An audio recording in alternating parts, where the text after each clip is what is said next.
నమస్తే. సెప్టెంబర్ 12 భాద్రపద మాస శుక్రవారం కృష్ణపక్ష పంచమి పగలు 1:45 వరకు తదుపరి షష్ఠి. భరణి నక్షత్రం సాయంత్రం 4:33 వరకు తదుపరి కృత్తికా నక్షత్రం. దుర్ముహూర్తం ఉదయం 8:16 నుండి 9:05 మధ్య కలదు. మహాభరణి పర్వదినం. శుక్రవారం భరణి నక్షత్రం ఉద్గరయోగం మరణము, కృత్తిక ఛత్రయోగం రాజలాభం కనుక సాయంత్రం 4:40 తర్వాత ప్రయాణాలు అనుకూలం.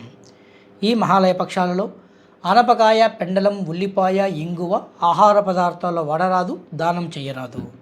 శ్రాద్ధకర్మలు నిర్వహించేటప్పుడు మేనల్లుడు పక్కన పెట్టుకుని క్రతువులు నిర్వహిస్తే కార్యక్రమాల్లో గల దోషాలన్నీ పటాపంచలైపోతాయి. ఈ పక్షాల్లో రోజు ప్రతినిత్యము బ్రాహ్మణోత్తములకు స్వయం పాకం దానం చేయడం వలన పితృదేవతలు తృప్తి చెందుతారు. తాటి చెట్టుకు సంబంధించినవి తాటాకు, తాటి కలకండ, తాటి బెల్లము ఇలాంటివి దానం చేయరాదు.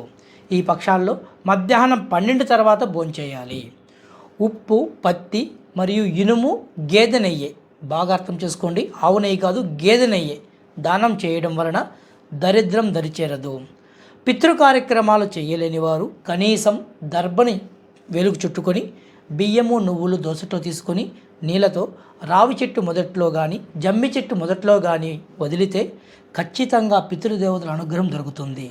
ఇలాగా 14 కానీ 32 కానీ 48 తర్పణాలు వదిలితే పితృకటాక్షం కలిగి వంశాభివృద్ధి జరుగుతుందని గురువచనము. జై శ్రీరామ్.